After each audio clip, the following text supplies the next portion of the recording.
Yo mga kabs, kamusta kayo? At maulan na hapon dito o tanghali dito sa Poland. Ngayon po iuwi ako. 8 oras lang po ang trabaho ngayon. Ang trabaho ko kasi masama yung pakiramdam ko. Natamaan na naman po tayo. Bumalik naman po yung trangkaso o yung sama ng pakiramdam. Nagkaroon na po ako ng sakit ng nakarang linggo, January, dahil nga sobrang pagod nga. Hindi na kinakaya ng total, hindi naman kaya naman ng katawan, pero syempre malamig yung panahon, tapos babas na papagpapawisan tayo, tapos lalabas tayo malamig na ang panahon, so yung pawis natutuyo sa likuran natin, kaya ito nagkasakit tayo. Tapos ito nga, bumalik na naman, natuyo na naman tayo ng pawis sa likuran. Kaya ito, bumalik na naman yung sama ng pakiramdam natin, yung sama ng ng katawan natin.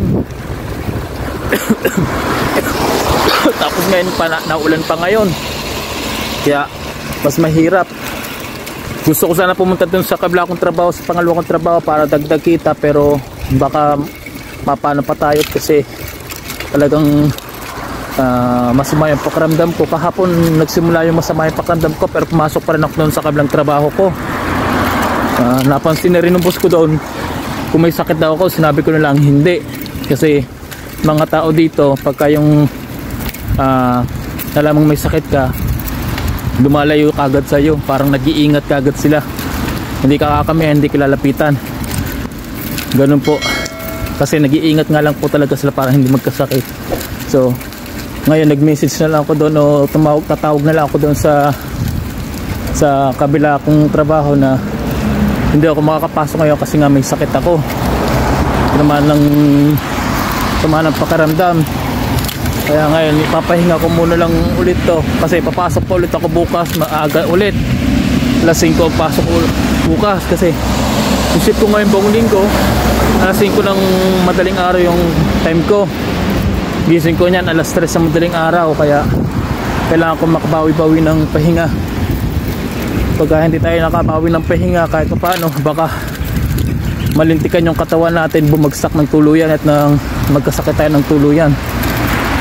Tapos nasabayan pa nga ng ulan ngayon. Kung napapansin nyo, nag-uulan ngayon, malamig na, tapos nag-uulan.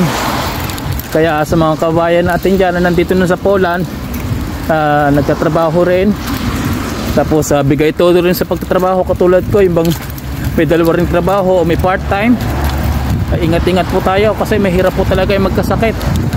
Kahit na nandito yung pamilya ko, syempre iba pa rin yung inaalagaan natin yung katawan natin, at hindi natin pinababayaan. May pamilya tayo naghihintay pa rin dito, o kasama natin dito sa bansang to, kaya kailangan pa rin nating alagaan ang katawan natin, ang sarili natin. Hindi natin kailangan pwersahin yung katawan natin, kasi baka in the future bumigay ng tuluyan yung katawan natin at tayong singilin sa dating na panahon. Kaya mas maigi yung hinay-hinay muna rin. Kung hindi talaga kaya magtrabaho, di wag muna. Ngayon nga dadaan tayo sa grocery store mga kabs. Bibili ako ng lemon, kasi nga yung lalamunan ko tay talagang Makati na garalgal, tapos ubo ko ng ubo at punong-puno na ako ng plema ngayon. Kaya kailangan ko bumili ng lemon para siyang iinumin ko, at lalagyan ko ng luya, pakukuluan, tapos lalagyan ko ng honey para mabilis tayong gumaling at makapagtrabaho ng maayos. Sa ngayon kasi nakapagtrabaho naman ako ng maayos, pero syempre naghihinay-hinay ako ng galaw at baka mapwersa yung katawan ko at mahirapan ako. Kaya sa mga kabs, sa mga kababayan natin na ang papunta na dito sa Poland, na baka manibago rin kayo at hindi pa sanay ang katawan nyo,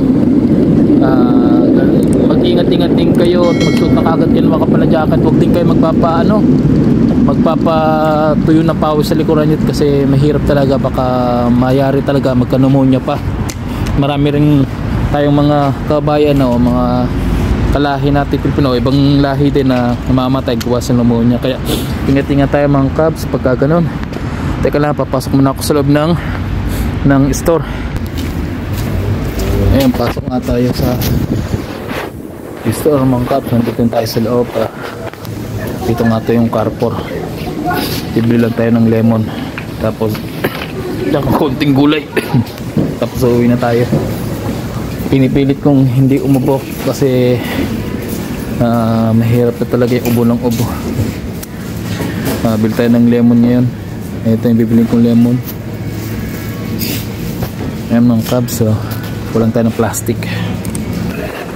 Ayan, nakabili nga na nga tayo mga kabs ng lemon tsaka sagay. Kumana ako. Ito yung mga paninda dito. Balik na Carrefour ako. Tingin lang tayo ng bibiling gulay na konti kasi wala na rin gulay sa bahay. Ayan mga kaps, makakuha tayo ng gulay. Kukuha lang tayo ng gatas ngayon para sa anak ko kasi nagbusin na rin ng fresh milk. Bibili tayo ng pang fresh milk ng anak ko pagka matulog sa gabi.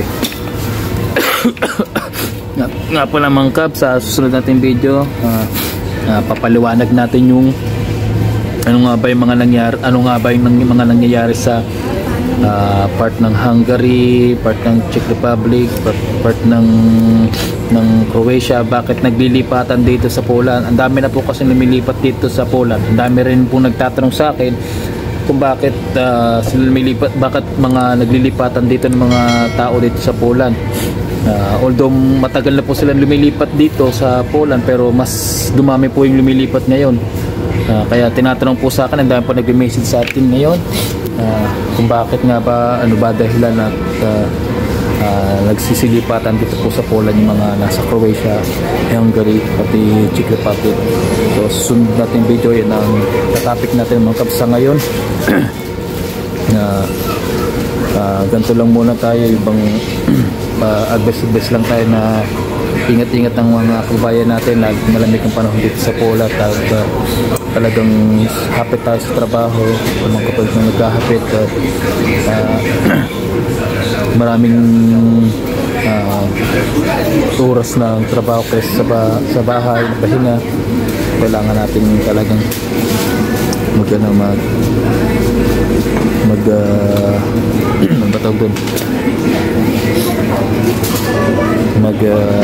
ingat-ingat, kaya talagang ganoon. So mga kabs, hanggang dito na lang muna ulit yung video ko at susunod na lang ulit tayo mag-video. Abangan nyo yung ating susunod na topic sa sunod nating video tungkol sa paglipat ng mga tao dito o mga kabayan natin dito sa Poland.